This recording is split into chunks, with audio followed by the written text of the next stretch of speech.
Hi, this is Courtney Butler Robinson, and my blog is The Lost Art of Resourcefulness. And so I'm trying to vlog for a year and keep up with everything I've been doing. I put some self imposed limitations on myself for the year to cut back on stuff. And I've always been a big believer that simple living and frugality was related to wealth, and that with the statistics show that so many Americans are in debt, owe money, and very few people have money for retirement, that it's kind of like the secret we don't talk about. And I want to share some of my tips for that and things I do with myself. Now, I'm not perfect. We have a little bit of debt, and it's our mortgage and a car payment that is for work. And the car should be paid off when we sell our other house. The mortgage is only about 2/3 of the value of where we live, and we plan on having it paid off in a couple of years based on our income. So there are some things. We have no credit card debt or anything like that, no other debts. We just bought a tractor. My husband's putting it under the business, and it will be paid off in a year. We chose to do that so that we could get a nicer tractor, and I really encourage people to grow with the speed of cash, but in everything that we own, the value is far, far greater than what we owe, and our ability to pay those off, we always buy less than we can afford. We have enough money right now to pay for the tractor outright, but we are holding on to that money to make sure that our taxes are paid in full, because we both have businesses. And so I just don't want to give the impression that we never use credit, but we use credit responsibly and get out of owing as quickly as possible. And I have a history of doing that. So I know I'm disciplined enough to do it. If you're not sure that you are, I discourage using debt at all, if any. So let's just talk about some simple things I've been doing. So my personal limitations I put on myself for 1 year were no books, clothes, jewelry, shoes, or purses. I'm super frugal any but way. I wasn't spending a lot, but I started to realize that I was spending a lot more. And I just did my taxes, and I had to add up all of our home office expenses, and I was shocked. Taxes, sales tax on this place that we built. I mean, we did a lot of it out of pocket. My husband would have a roofing job and then take the money after taxes were paid and put it on paying for this place. Almost $12,000 in sales tax. Holy moly, that is crazy. Electricity at my house in town, where I had my home office for the past year, was over $2,000. I mean, oh my gosh, we just don't realize how much everything adds up. And there are everyday ways to save money. And first of all, if you're watching this and you're like, that light is blinding me, I want to give people an understanding. First of all, I live in a beautiful cabin on a 40-acre ranch. There are trees, but right around the house there are not. And there's no place that's not sunny right now. So that's kind of hard. But the reason we were able to afford this cabin is because we saved and saved and saved, and we built something much less expensive than we could afford. So again, we downsized from a 2,500 square foot house to a 1,700 square foot house. So happy about that. So much easier to take care of. Utilities are a fraction of the cost.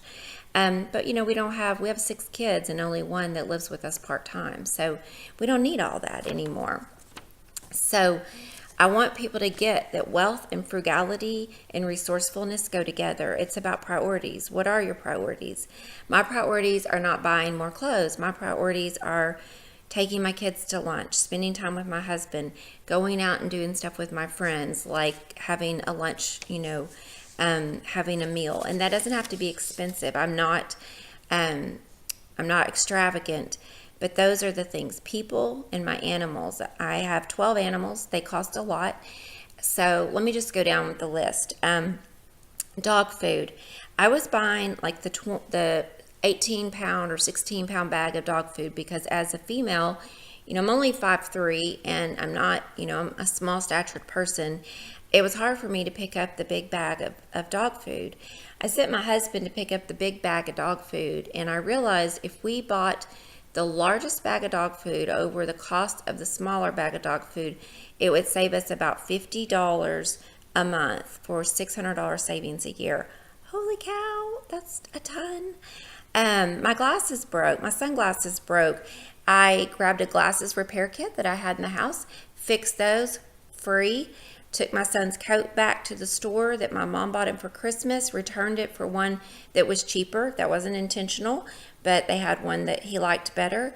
$10 credit, got another pair of sunglasses that were on sale, no cost to me. On the books, I love to read. I'm so addicted to reading. And I think I was buying probably about 20 books a year, and I could justify it because of my work, but it's still an expense. And so what I've been doing is I went to the library the other day. I had the library order me books. I think I talked about that before. I've been going back and reading things I already had, and that's been awesome. The other thing I've been doing is listening to free podcasts, and a lot of those are on money. I listen to Business Boutique with Christy Wright. Love it so much. Helps me with my business. Helps me stay focused on having a business without debt. And I've been finding so many tips to help me grow my business without spending money and help me grow my husband's roofing business. So just not shopping. Just don't go shopping. The other day, my friend needed something at a store, wanted something, and I went with her, and the temptation was there. I actually picked a few things up that I thought about buying for my husband, and I put them down, and I thought, no, the other limitation I'm going to put on myself is I'm only going to buy for special occasions for people this year. So I would rather take a friend out to have a meal or go share a meal or do something nice for somebody, like take them soup when they're sick, and then save that money to spend on them on special occasions. So I didn't end up buying anything that day. And I want to tell you, all of these things I'm doing, I'm really seeing a difference in our checking account. Our joint account is probably $1,000 more in there right now than we would normally have. And that's huge. I mean, that is huge. So another issue I have is I justify going to the store, and we eat really, really clean, and I was cooking meals maybe 5 times a week, and I realized that I was throwing a lot out. So I have cut back to just maybe planning 2 or 3 meals a week and then eating simple meals and leftovers in between, because, honestly, having a great meal one night is wonderful. I made spaghetti the other night, really healthy spaghetti. We ate 3 meals on that. And we don't mind. I mean, honestly, the food I cook, I feel like is better than restaurant food 90% of the time. When I go out, I'm disappointed. So we don't mind eating leftovers, and that's a great way to save money. We've also just been eating sandwiches some. One night we had milk and peanut butter and jelly, and we were happy as clams. So I've been really cutting back, trying to watch the grocery bill to reduce throwing stuff away. So I did have a situation where I had to replace the tires on my car, and I decided to go ahead and spend the extra money. I drive a 3-year-old car, 3.5-year-old car.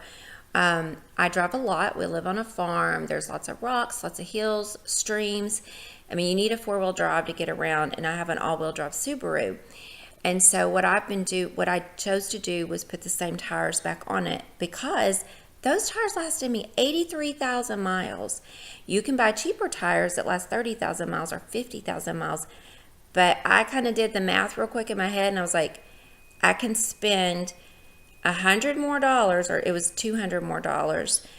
Sorry, that's our dryer going off. I could spend $200 more on tires that would last me maybe 40,000 miles longer. I mean, that's a no-brainer. So I did do that. I pay my credit card bill off every single month without, I put it on, I use a credit card for business, so because it's easier for my accountant.